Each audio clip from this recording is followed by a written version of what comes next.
하나님의 말씀은 마태복음 26장입니다. 마태복음 26장 6절에서 13절까지 말씀을 함께 읽도록 하겠습니다. 마태복음 26장 6절부터 13절입니다. 시작. 예수께서 베다니 나병 환자 시몬의 집에 계실 때에 한 여자가 매우 귀한 향유 한 옥합을 가지고 나와서 식사하시는 예수의 머리에 부으니 제자들이 보고 분개하여 이르되 무슨 의도로 이것을 허비하느냐, 이것을 비싼 값에 팔아 가난한 자들에게 줄 수 있었겠도다 하거늘 예수께서 아시고 그들에게 이르시되 너희가 어찌하여 이 여자를 괴롭게 하느냐, 그가 내게 좋은 일을 하였느니라. 가난한 자들은 항상 너희와 함께 있거니와 나는 항상 함께 있지 아니하리라. 이 여자가 내 몸에 이 향유를 부은 것은 내 장례를 위하여 함이니라.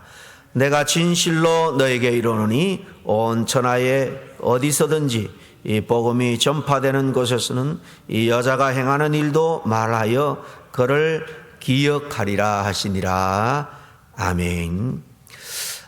이 고난주간 둘째 날 이 화요일은 굉장히 중요한 날입니다. 왜냐하면 이 요한복음이나 특별히 마태복음에 보면 이 한 주간에 행해진 일들, 주님의 그 사역들이 이 전체 3년 공생에 있어서 거의 한 주간이지만은 굉장히 많은 분량을 차지하고 있습니다.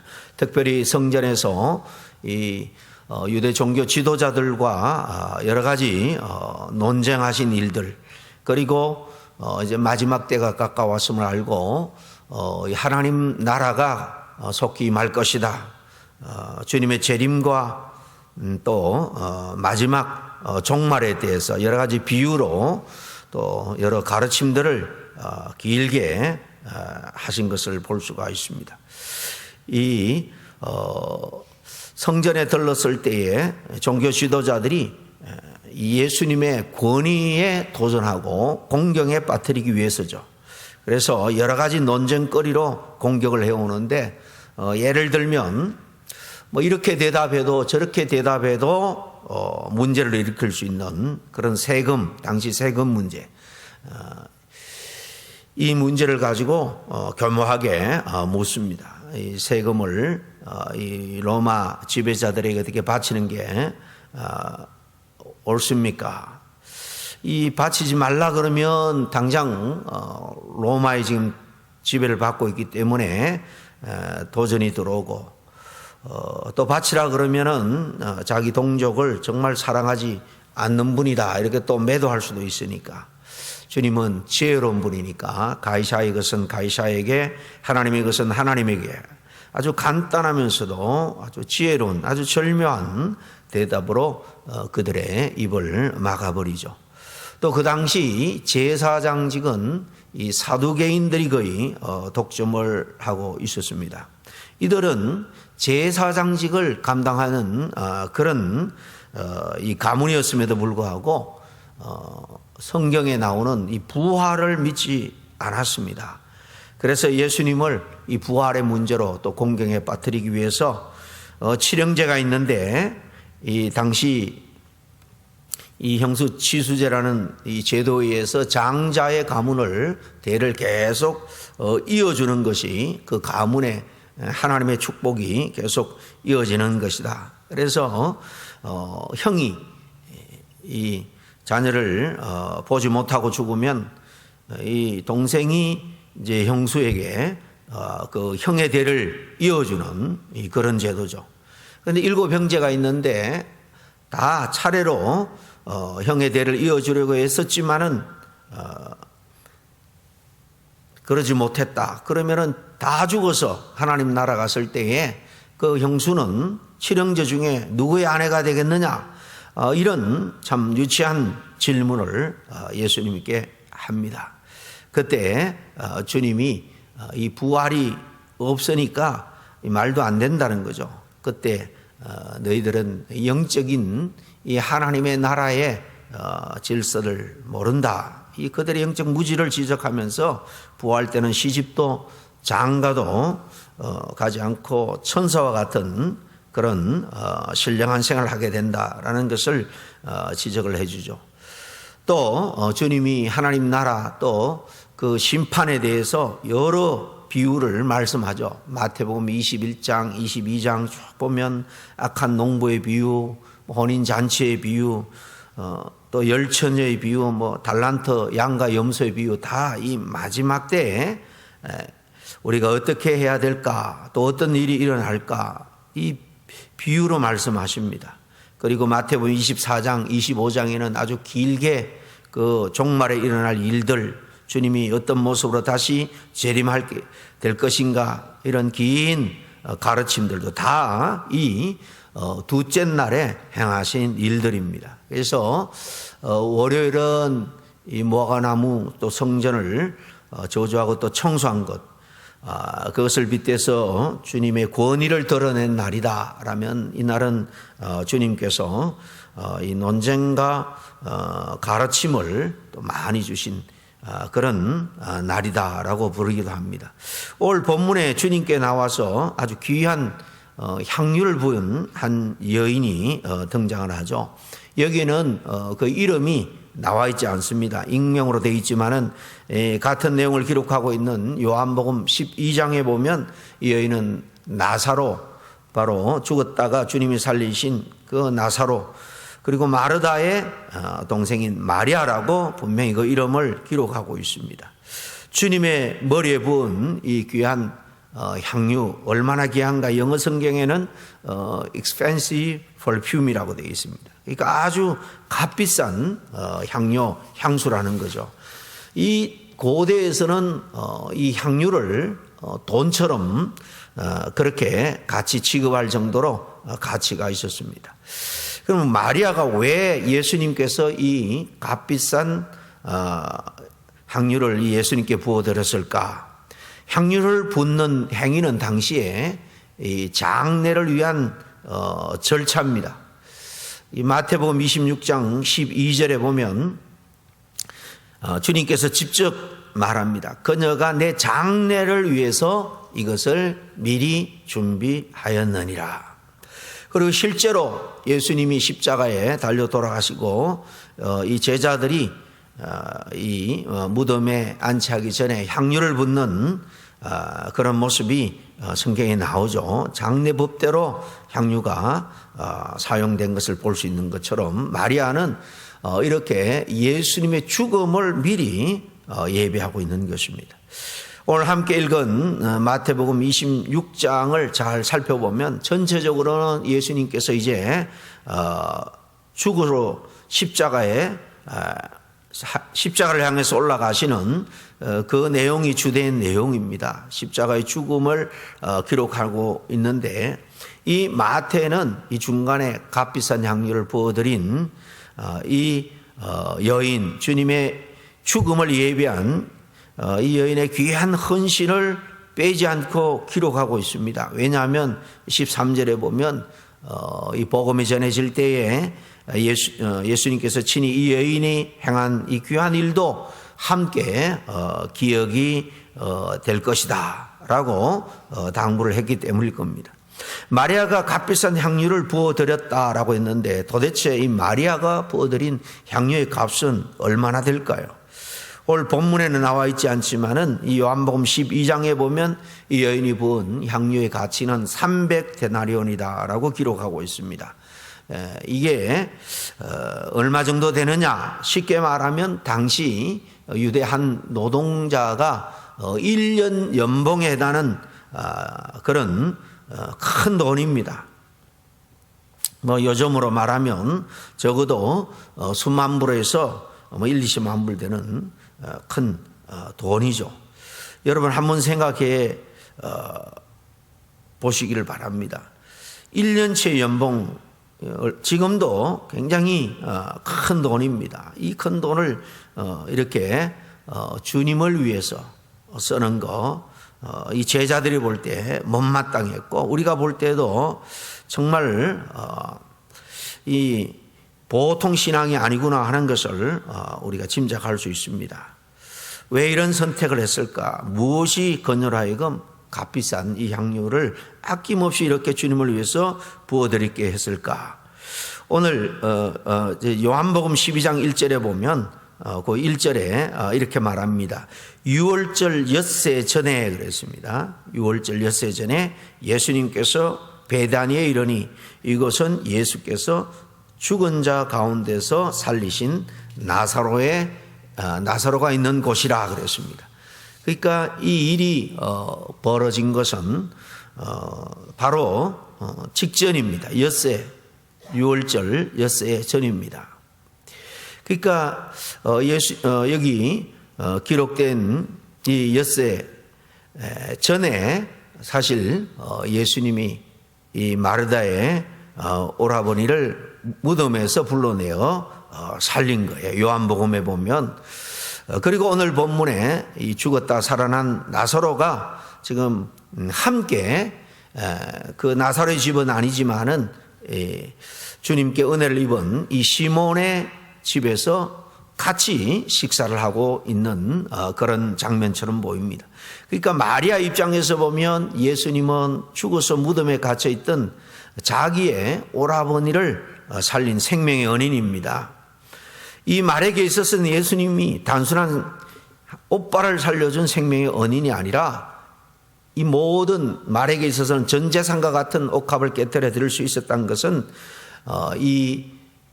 다른 때에도 예수님의 턱 밑에서 예수님의 말씀을 정말 귀담아 듣고 했던 것으로 바라볼 때에 예수님에 대한 신뢰가 있었습니다. 하나님의 아들이요 메시아라는 사실을 그는 어느 정도 마음속에 굳건한 믿음으로 갖고 있었던 것이 분명합니다. 마리아는 예수님이 어떤 분인지 정확하게 알고 있었는데 예수님에 대한 확신과 깊은 신앙이 바로 그로 하여금 이런 헌신을 하도록 이끌어낸 것입니다. 따라서 구원자요 우리 생명의 권원 되신 예수님께 자신의 귀한 것을 바치는 것, 이것은 이 마리아 입장에서는 전혀 아깝지 않은 것입니다. 만약에 그녀에게 더 값진 것이 있었더라면 그것도 주님을 위해서 그렇게 헌신했을 겁니다. 이렇게 예수님이 우리의 생명의 권원이 되고 구원자가 되심을 믿는 순간 예수님은 우리의 주인이 됩니다. 우리의 모든 것이 됩니다. 그러므로 주님이 우리의 모든 것이 된다라면 기꺼이 주님이 원하는 그 부분을 우리는 감사함으로 헌신할 수밖에 없을 겁니다. 여러분 우리는 어떻습니까? 예수 그리스도가 정말로 나의 구원자이심을 믿습니까? 정말 그렇다면 예수님은 내 삶에 있어서 분명 가장 귀한 분입니다. 우리가 주님께 그러면 정말 모든 것을 다 하나님 앞에 주님 앞에 헌신해야 될 줄로 압니다. 예수 그리스도가 자신의 구원자가 되심을 믿는 사람 중에는 자신의 생명도 아낌없이 주님을 위해서 드린 사람도 있고요. 또 그렇게 헌신적인 삶을 살아온 사람들도 많이 있습니다. 그러나 정작 예수 그리스도를 나의 구주라고 그렇게 믿으면서도 우리의 지갑조차 여는데도 굉장히 머뭇거리고 인색할 때가 참 많은 그런 오늘날 우리 현대의 그리스도인의 모습이 아닌지 모르겠습니다. 만약에 정말 우리가 마리아처럼 예수 그리스도가 어떤 분이신지 그분이 내 삶과 어떤 관계가 있는지 확실하게 알고 우리가 믿는다면 우리는 그분께 드리는 그 무엇도 결코 아깝지 않을 겁니다. 마리아는 지극히 비싼 향유, 이 순전한 나드 한 근이라 그랬는데 예수님의 발에 붓고 자기 머리로 요한복음에 보면 닦아주는 헌신을 합니다. 그래서 향유 냄새가 온 집에 가득했습니다. 이 향기는 예수님께서 정말 받으실 만한 향기롭고 기쁨이 되는 그런 향이었습니다. 저는 오늘 이 마리아가 지금 예수님께 온전한 예배를 드리고 있다라고 생각을 합니다. 그가 지금 하는 행동은 예수님을 온전히 예배하고 있는 것입니다. 예배가 뭡니까? 하나님의 가치를, 주님의 가치를 우리가 높여드리는 거예요. 찬양하는 것입니다. 내가 가진 모든 것을 들여서 그분을 섬기는 거예요. 마음과 뜻과 정성을 다해서. 그게 예배죠. 오늘 마리아의 이 아름다운 헌신과 희생은 주님을 예배하고 있는 모습이에요. 그녀의 이 예배는 아름다운 향기가 되어서 그 공간에 가득했고 주님도 기쁨으로 연락하고 있는 것입니다. 그런데 바로 그날 마리아의 이런 예배 모습을 보고 오히려 돈을 낭비하고 있다, 분을 내면서 비난하는 사람이 있습니다. 누굽니까? 오늘 8절에는 제자들이 보고 분개했다라고 말하지만은 요한복음에는 또 더 정확하게 이 사람이 예수님을 팔아넘긴 가룟 유다다라고 정확하게 그 이름을 기록하고 있습니다. 지난 3년 동안 그는 예수님의 제자로서 훈련을 받은 사람이에요. 예수님의 12제자 중에 한 사람이었습니다. 오늘날로 말하면 교회에서 높은 직분을 갖고 있고 교회에서 하는 여러 가지 성경 프로그램도 다 이수를 한 사람, 교회에서 잔뼈가 굵은 사람으로 성경도 잘 아는 사람입니다. 그러나 가룟 유다의 관점은 이 마르다의 관점하고는 전혀 180도 달랐습니다. 마리아는 예수님의 참 가치를 깨닫고 그분을 예배하는 데 비해서 가룟 유다는 여전히 세상의 가치를 바라보고 있었습니다. 아니 어떻게 1년치 연봉을 저렇게 허비할 수가 있느냐는 거예요. 9절 말씀해 보니까 그의 논리가 뭐냐 하면 이것을 많은 값에 팔아서 가난한 자들에게 줄 수 있었겠도다. 그렇게 하는 것이 차라리 낫지 않냐, 이렇게 사실 거드는 것입니다. 그러나 이 말도 사실 그가 정말로 가난한 사람을 생각해서 그런 것이 아니에요. 돈이 아까워서 그렇게 말한 것이다 라고 요한복음은 말씀하고 있습니다. 아무리 신앙생활 오래 하고 교회 열심히 다녀도 주님이 내 삶의 주인이 된다, 주님이 나의 구세주가 된다는 그 사실을 깨닫지 못하면 가룟 유다처럼 여전히 세속적인 그런 그리스도인으로 살아갈 수밖에 없습니다. 예수님을 따르긴 하는데 여전히 세상 것들이 더 중요한 거죠. 오늘 본문 사건 다음에 14절에 보니까 가룟 유다는 예수님을 배신합니다. 예수님의 배신에 대해서는 내일 더 깊이 살펴보겠습니다만 예수님을 대제사장에 은 30에 팔아넘깁니다. 은 30은 그 당시에 노예의 한 사람의 값이 보통 은 30이었어요. 예수님을 노예처럼 그렇게 여기고 팔아버린 것입니다. 마리아는 예수님을 주님으로 섬기면서 그를 위해서 가장 값진 것을 드렸는데 가룟 유다는 우리 주님을 이렇게 노예 가격으로 팔아버린 것. 왜 가룟 유다가 이렇게 예수님을 팔아버렸을까? 그것은 그가 예수님의 가르침과 다른 것을 전혀 다른 것을 기대하면서 예수님을 따랐기 때문이 아닌가 생각을 합니다. 그런 예수님께서 로마의 압제에서 민족을 구원할 어떤 혁명가 정도로 생각했는지 모르겠습니다. 이분을 따르면 새 세상에서 크게 한 자리 할 것이다 생각을 한 겁니다. 그런데 예수님은 세상의 왕궁이 아니라 지금 어디를 향해서 가고 있습니까? 골고다 십자가를 향해서 걸어가고 있는 거예요. 예수님의 죽음에 대해서 알게 되자 가룟 유다는 심한 배신감과 절망을 느꼈을 거예요. 그래서 결국 예수님이 자기 기대와 자기 꿈을 실현해 주지 못할 뿐이다 라는 사실을 알게 되자 은 30세겔에 예수님을 팔아버린 겁니다. 처럼 아무리 오랜 세월 예수님을 따라다녀도 그분의 참 가치를 깨닫지 못한다면 결정적인 순간에 이렇게 배신하고 세상을 향해 나갈 수밖에 없는 겁니다. 여러분 보세요. 예수님께 값비싼 향유를 부은 마리아를 보고 가룟 유다는 분개했습니다. 그런 그녀가 비싼 향유를 예수님의 머리에 부어드리자 돈을 허비한 일이라고 비난했습니다. 그러나 예수님의 평가는 달랐죠. 예수님께서는 마리아가 예수님께 좋은 일을 했다라고 말합니다. 우리가 주님을 위해 치르는 희생, 우리가 예수님을 위해서 바치는 그 어떤 성김도 결코 헛된 것이 아니다라는 사실을 주님은 마리아에게 확인시켜 줍니다. 오히려 주님은 우리의 그런 헌신, 희생 그리고 우리의 섬김을 보시고 또한 좋은 일을 했다라고 칭찬할 겁니다. 그러나 이런 삶을 살아가기 위해서는 가룟 유다의 관점이 아니라 마리아의 영적 관점을 우리는 늘 가지고 살아야 됩니다. 앞으로 이 세상의 관점이 아니라 위에 있는 천국을 바라보고 우리의 참 구원자, 참 주인 되시는 우리 주 예수 그리스도를 위해서 마리아처럼 늘 헌신적인 그런 삶을 살아갈 수 있는 저와 여러분이 될 수 있기를 간절히 축복합니다. 기도하겠습니다. 하나님 아버지, 주님께서 십자가를 향해서 죽음의 길을 걸어갈 때에 평소 정말 영적으로 예수 그리스도가 누군지 깨닫고 또 알았던 이 마리아는 마지막 주님의 십자가 사역을 위해서 귀한 아버지 하나님 정말 종으로 쓰임받은 것을 봅니다. 그의 정말 죽음을 위해서 당겨 가장 귀한 것을 깨뜨려 주님께 부어드린 이 여인의 헌신처럼 아버지 하나님이시여 정말 우리 마음 중심에 늘 주님이 주인 되시고 구원자가 되시고 결국 내 인생을 영원한 하나님의 나라로 인도할 뿐인 것을 우리가 늘 기억하고 내 삶의 주님 중심, 정말 구원 중심, 정말 부활의 신앙을 중심으로 흔들림 없는 신앙생활을 할 수 있는 우리들이 될 수 있도록 주님께서 늘 은혜로 함께하여 주시옵소서. 예수님 이름으로 기도하옵나이다. 아멘. 211장 우리 말씀을 생각하면서 찬송하고 축도로 마칩니다.